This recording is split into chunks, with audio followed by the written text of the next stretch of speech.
మిత్రులందరికీ స్వాగతం. నా పేరు పద్మావతి.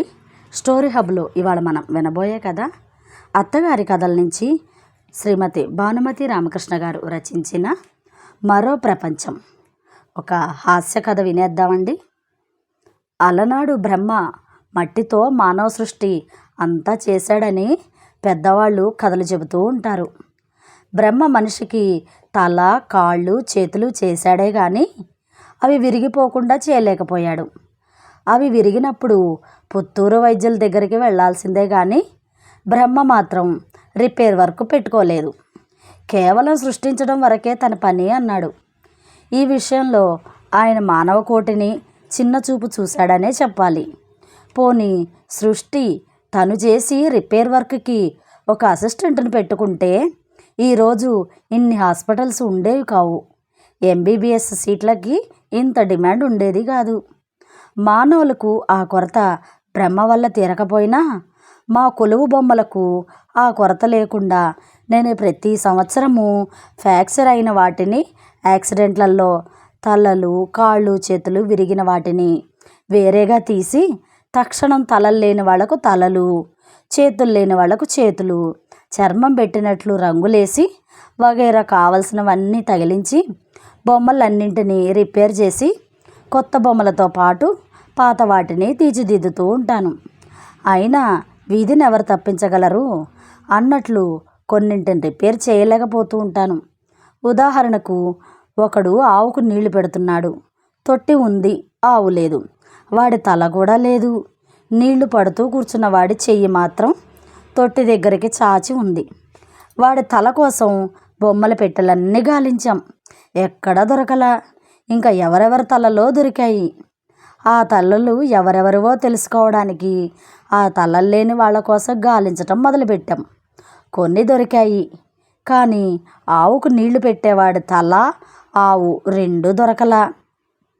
ప్రతి సంవత్సరం ఏదో ఒక ఊరు దానికి రోడ్లు అవి వేస్తూ ఉంటాం కనుక రోడ్డు మీద ఒక చెత్త బండిని, దాన్ని తోలేవాడిని పెడుతూ ఉంటాం. ఈ సంవత్సరం ఆ చెత్త బండివాడు బండ మీద కనిపించలా. ఏమైనాడు? వెతికాం. సరే, ఏ బీడీ కొట్టుకో వెళ్ళి ఉంటారనుకున్నారులే కొలువు చూడ్డానికి వచ్చిన వాళ్ళు అని సమాధానపడి రోడ్లు ఊడ్చేవాడు ఉంటే వాడిని తెచ్చి ఆ బండి పక్కన నిలబెట్టాం. చేతిలో చీపురుతో వచ్చిపోయే వాళ్ళని చూస్తూ బండి పక్కన నిలబడ్డాడు. పాపం, ఒక పెళ్లి ఊరేగింపు. ఆ బొమ్మల సెట్టులో 25 బొమ్మలుంటాయి. పూలమాలలతో అలంకరించిన కారులో కూర్చున్న నూతన దంపతులు, వాళ్ళ తల్లిదండ్రులు, అత్తమామలు పిల్లల్ని ఎత్తుకొని పేరంటాళ్లతోనూ వారి బంధువుల కోటితోనూ కారు వెనక నడుస్తూ ఉంటే, మేళగాళ్ళు ముందు వెడుతూ ఉంటే, పెట్రోమాక్స్ లైట్లు తల మీద పెట్టుకున్న వాళ్ళు దారి చూపుతూ ఉంటే ముచ్చట్లాడుతూ నవ్వుతూ పేలుతూ నడుస్తున్న ఆ పెళ్లి వాళ్ళంతా పోయిన సంవత్సరం కొందరు, ఈ సంవత్సరం అందరూ యాక్సిడెంట్ల పాలైనారు. కారులో ఉన్న నూతన దంపతులు పూలమాలలతో చెక్కు చెదరకుండా కారులోనే ఉన్నారు.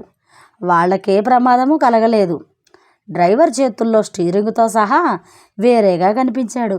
అరే, ఇతడు పెళ్లి సెట్లో డ్రైవర్ కదా, ఇట్లా ఎందుకు పడున్నాడు అని మేమంతా ఆశ్చర్యపడిపోతూ ఉంటే, అతని పక్కనే పెళ్లి కూతురు తల్లిదండ్రులు, తదితర బంధుకోటి కాళ్ళు విరిగి కదలలేని స్థితిలో పడున్నారు.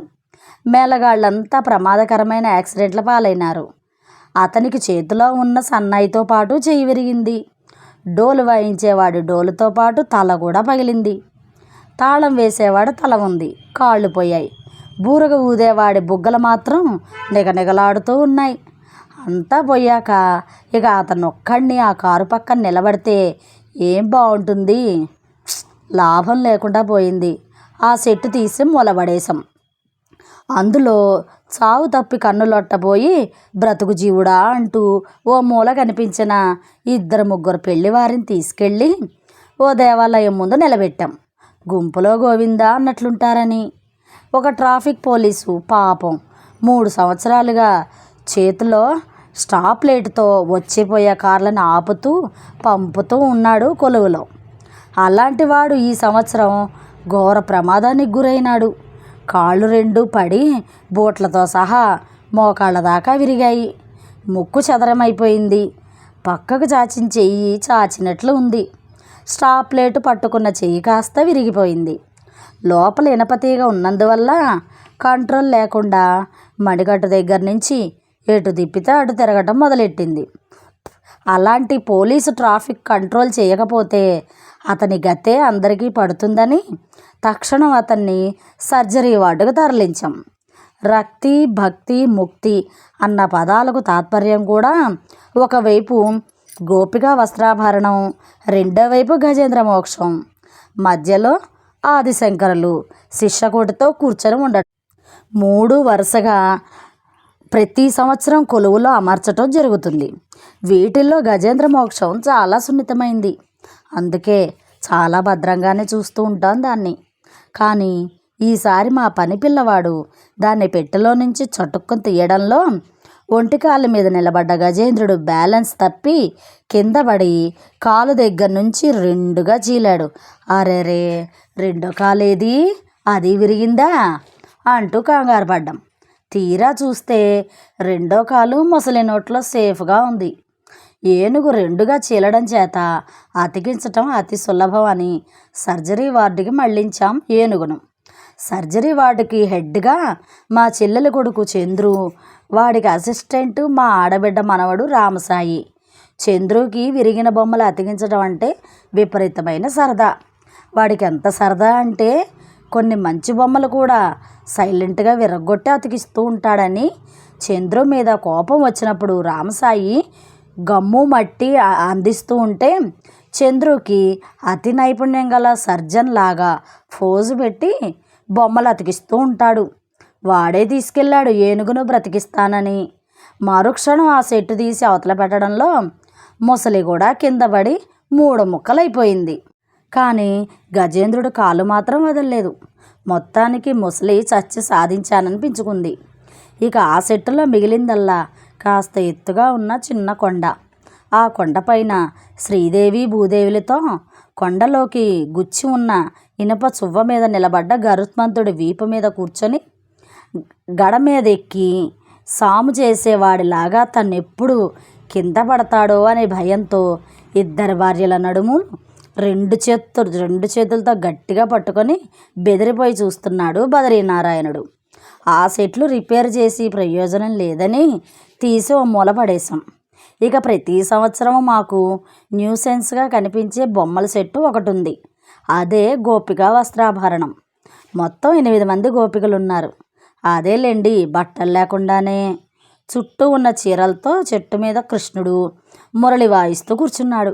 గోపిక వంపు సొంపులతో మట్టి మరి కాస్త జాస్తి పెట్టారు. ఆ బొమ్మలు చేసిన బ్రహ్మ మా ఇంట్లో పనిచేసే వాళ్ళంతా అటు ఇటు వస్తూ పోతూ ఆ గోపికలందరినీ తనివి తీరా చూస్తూ వేడి నిట్టూర్పులు విడుస్తూ ఉంటారు. వాళ్ళల్లో పెళ్లి కాని 50 ఏండ్ల నాగప్ప ఆ గోపికల్ని రోజుకు 2 సార్లు తుడుస్తూ ఉంటాడు దుమ్ము పడిందని. గోపికలంతా కోనేట్లో స్నానం చేస్తున్నారు. ఆ కోనేటికి చుట్టూ మెట్లున్నాయి. ఆ మెట్ల మీద కొందరు గోపికలు కూర్చొని కృష్ణుడికి నమస్కారం చేస్తున్నారు. కొందరు నిలబడి చేతులెత్తి నమస్కరిస్తున్నారు. గోపికల సెట్టు తీసుకెళ్ళి మిగతా బొమ్మల వెనక దాచాం.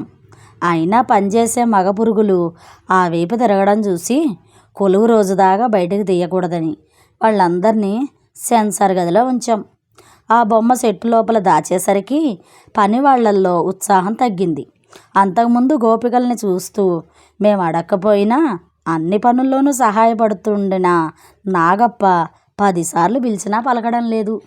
ప్రస్తుతం సినిమాలో ఎక్స్ట్రా ఎంటర్టైన్మెంటు ఏ మోతాదులో ఉందో ఆ మోతాదులో కనిపిస్తున్న గోపికల్ని పనివాళ్ల కోసం తీసి బయటపెట్టి వాళ్ళకు ఉత్సాహం కలిగించి పనులు చేయించే స్థితికి దిగజారడం ఇష్టం లేక కొలువుకు సంబంధించిన పనులన్నీ నేను మా చెల్లెళ్ళు కష్టపడి చేస్తున్నాం.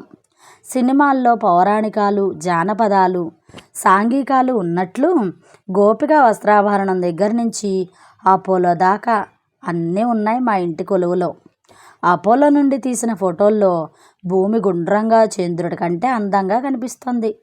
ఆ ఫోటోలు మా వారు తెప్పించే లైవ్ మ్యాగజైన్లో చూసి బొమ్మలు పెట్టిన మెట్ట వెనక ఉన్న వెండి తెర లాంటి దాని మీద అపోలో నుండి తీసిన భూగోళాన్ని అదే విధంగా పెయింట్ చేయించాను. అందులో సౌత్ ఆఫ్రికా సరిగా కనిపించడం లేదమ్మా అన్నాడు మావాడు. సౌత్ ఆఫ్రికాను సరిచేసి పార్వతీ పరమేశ్వరులన్నీ వారి అబ్బాయి విఘ్నేశ్వరుడితో సహా భూమండలం మధ్యలో కూర్చోబెట్టాం. మిగతా చిల్లర దేవుళ్ళంతా వారికి దిగువ మెట్ల మీద కొలువుదీరారు. మరొక గదిలో మా అమ్మాయి ఉంది, అంటే మధుర మీనాక్షిలేండి. రెండు వైపులా లక్ష్మీ సరస్వతులతో, కాళ్ళ దగ్గరున్న గణపతితో, ముందున్న పీట మీద భర్త నటరాజస్వామి నాట్యం ఆడుతూ ఉంటే అలా అందంగా ఆనందంగా చేతులలో చివలతో 14 ఏండ్లుగా అక్కడే నిలబడి ఉందామె. ఆ గదినే అంతా మీనాక్షి హాల్ అంటుంటాం. ఈసారి మా మీనాక్షి హాల్లో మైసూర్ బృందావన్ గార్డెన్, కృష్ణరాజ సాగర్ డ్యాంతో సహా మినియేచర్ రూపంలో తయారు చేశాం. రంగురంగుల విద్యుత్ దీపాలలోనూ, ఫౌంటైన్స్తోనూ, చిన్న చిన్న మంటపాలతోనూ, అందమైన ఫ్లవర్ బెడ్స్తోనూ చూడముచ్చటగా ఉంది. సాక్షాత్తు విశ్వేశ్వరలయలాగా బృందావన్ గార్డెన్స్ ఎఫెక్ట్ ఉన్నట్లుగా తీసుకొచ్చావే అంటూ మావారే ఆశ్చర్యపడిపోతూ మెచ్చుకున్నారు. మరి నిజంగా ఇది రెండవ ప్రతి సృష్టే అంటుంటారు చూచిన వాళ్ళంతా. ఇంకా పూర్తిగా అయితే కొలువు కూడా బాగుంటుందిలేండి. ఆగండి, అవతల హాల్లో ఏదో బొమ్మ కింద పడేశారు. అరేరే, రిక్షావాడు కింద పడ్డాడు, పాపం మోచేయి దాకా విరిగింది అన్నట్లు రిక్షాలో కూర్చున్న బరువైన పంజాబీ దంపతులు కూడా బోర్లా పడ్డారే. క్షమించండి, వాళ్లకు ఫస్ట్ ఎయిడ్ ఇవ్వాలి. ఉంటాను మరి.